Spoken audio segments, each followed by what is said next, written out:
In the corner, Xing Feng was trembling with fear. He tried to push himself deeper into the corner to reduce his sense of existence. Tang Mo was listening to the movements of the wolf outside the door while the wolf outside was staring at the door. Both sides were stagnant. The moment there was a flash of a flint, Tang Mo threw the glowing stone in his left hand towards the window. The throw was very good, with the stone being stuck in the gap between the frame and the window. The stone stuck to the frame and made a sound, breaking the deadlock. The shoe Polish wolf screamed and rushed to the door.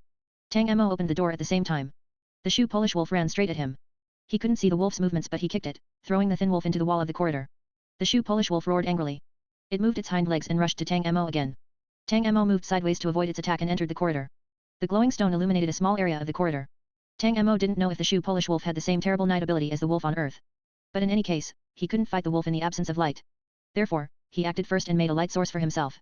The shoe Polish wolf's speed was very fast. It was long and thin, its limbs slamming on the walls of the corridor as it constantly rushed at Tang Mo from all directions. Tang Mo's vase smashed against its head, leaving a bleeding injury. The shoe Polish wolf became more violent. Its strength wasn't too high but its speed was too fast. It pushed off the wall, leaping into the air and clawing at Tang Mo. Tang Mo rolled across the ground and the two of them exchanged positions.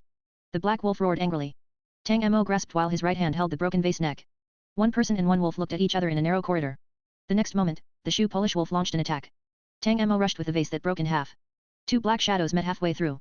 Tang Mo raised the vase and smashed it into the eyes of the shoe Polish wolf. The wolf had been prepared. It turned its head and opened its sharp teeth, biting down on the vase. There was a snap and the vase broke into 4 or 5 pieces. At this moment, the shoe Polish wolf flicked its right paw towards Tang Mo's eyes. Tang Mo also prepared to evade to the side. At the same time, he also took advantage of when the shoe wolf bit the vase. He reached out quickly, grabbing a fragment in the air. Tang Mo's cold eyes swept over the neck of the shoe Polish wolf. He ran forward, his right hand moving. The sharp porcelain piece slashed at the wolf's neck, causing a huge gap from the front to the back of the neck. Tang Mo squatted and took a few steps back. He raised his hand and wiped the blood from his right cheek. The shoe Polish wolf's paw had scratched him. Even if he had a plan, he couldn't completely avoid it and received an injury. But behind him, the shoe Polish wolf had fallen and slid along the corridor. Tang Mo quickly walked towards it. The neck of the shoe Polish wolf was almost cut in half by Tang Mo. Only a little bit of flesh left it attached to the body. Thick blood flowed from its body and it kept groaning as the green eyes stared straight at Tang Mo. Tang Mo stared blankly at it. Then he bent over, picked up a broken porcelain piece and drove it into the head of the shoe Polish wolf. The shoe Polish wolf was completely killed. A green light flashed from the shoe Polish wolf. Once the light disappeared, the body of the shoe Polish wolf and the blood flowing down disappeared. A drop of pearl-like black liquid appeared where the shoe Polish wolf had been. Tang Mo picked up the shoe polish. This shoe polish drop had a very strange texture, similar to mercury, which could be held directly. The Black Tower said that killing a shoe Polish wolf would allow them to get a drop of shoe polish. Tang Mo really only got a drop of shoe polish. Even if he tried to separate the drop of shoe polish into two, the two halves would just gather together again. Xing Feng trembled with excitement as he saw Tang Mo. You defeated the shoe Polish wolf easily. We might be saved, really saved. The wound on Tang Mo's face had stopped bleeding but it wasn't completely healed. He asked coldly, what exactly is the shoe Polish wolf? How did the other 2 people die? Who made the wounds on your body? The 3 consecutive questions made Xing Feng speechless. Tang Mo sat down in the office chair and leaned very close to Xing Feng. Xing Feng trembled as he propped up his body with both hands, struggling to move forward. He wanted to stay away from Tang Mo. But Tang Mo directly kicked the wall, causing a big bang with his legs in front of Xing Feng. The injured player was afraid and fell back. Tang Mo raised his foot again and slammed it into the wall, shaking the entire office. His lips curved and he sneered. Answer my 3 questions. Xing Feng looked at him with horror and finally opened his mouth. The shoe Polish wolf is the thing you just killed. It appears once every 3 hours. 1 appears the first time, 2 the second time and then 3. Killing the shoe Polish wolf will give you a drop of shoe polish. If you can't kill the shoe Polish wolf, it will disappear by itself after 5 minutes. Tang Mo asked, it will disappear by itself. Then as long as you hide for 5 minutes, you can avoid a frontal confrontation with the shoe Polish wolf? Xing Feng nodded fearfully. Yeah, yes. But 10 minutes after the shoe Polish wolf appears, the Iron Shoemaker will appear. He will ask if you have, bang. A loud noise interrupted Xing Feng's words.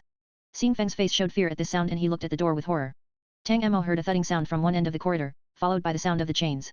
It came closer and closer, approaching the door of the office. Tang Mo gripped the broken piece of porcelain he put in his pocket and stood up. He realized who this person was. 3 seconds later, a huge man appeared at the door. He had a chain in his right hand and a long nail in his left hand. His malicious eyes first looked at Xing Feng on the ground. Xing Feng shrank back and hid behind Tang Mo. Then the Iron Shoemaker looked at Tang Mo standing there. The Iron Shoemaker smiled before hitting the table with a nail. My shoe polish. You scum, have you found my shoe polish? The loud, impatient voice echoed in the office. On the other side of the food processing factory, Fu Wenduo stood in the small room and looked at the small TV hanging in the corner. On the screen, Wang Xiaotian wore a little blur dress and a swivel chair that came from some unknown place. She sat on the swivel chair, revealing a bright smile. Today is a special feature of the Happy Quiz. We have invited a challenger. Let me see, wow. The challenger is very famous. You know his name? Fu Wenduo stared. On the screen, he could only see Wang Xiaoshan's figure. But after she said this sentence, there seemed to be the special effect common to every TV show as a burst of cheers emerged from the small TV. Wang Xiaoyan sweetly got to the climax of the story. So, who is he? Fu Wenduo looked coldly at the screen. On the TV screen, the $5 special effect video appeared. Then there was a line of black words. He is the first player in the world to open the Black Tower. This line disappeared and another line appeared. He is the first player in the world to clear the Black Tower. After the second line disappeared, the next line didn't appear for a long time. Fu Wenduo waited a long time as the sound of swallowing came from the TV. It was from Wang Xiaoyan. Tang Mo probably wouldn't have heard this sound filled with greed and appetite that came from the cute cartoon character. But Fu Wenduo heard the sound of Wang Xiaoyan swallowing her saliva with his special training.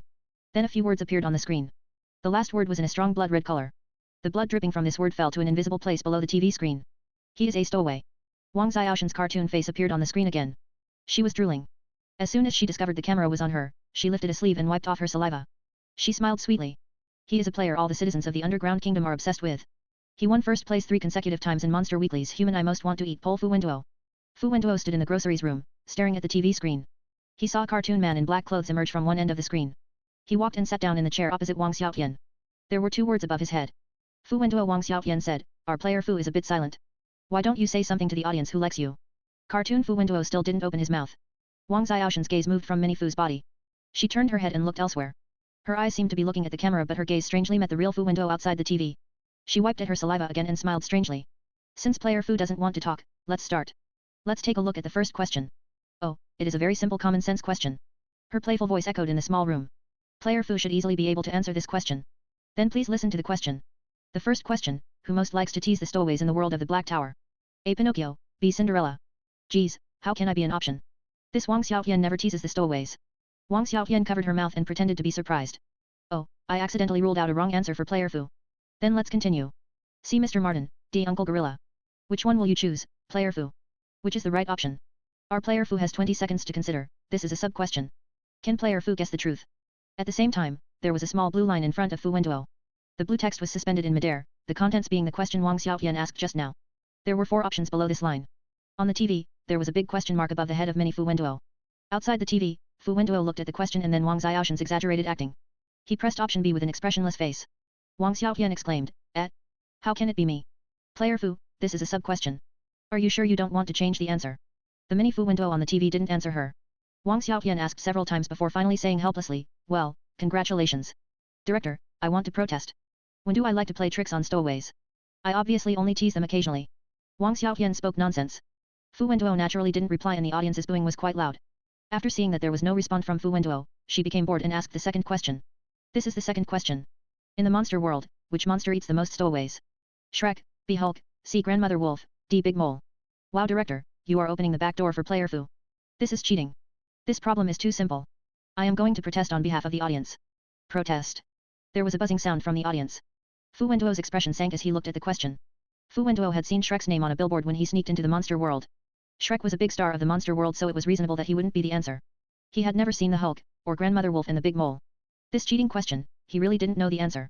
The author has something to say. Old Fu, can I get outside help? Tang Tang, while fighting the shoe Polish wolf, a phone call? No time, hang up. Old Fu,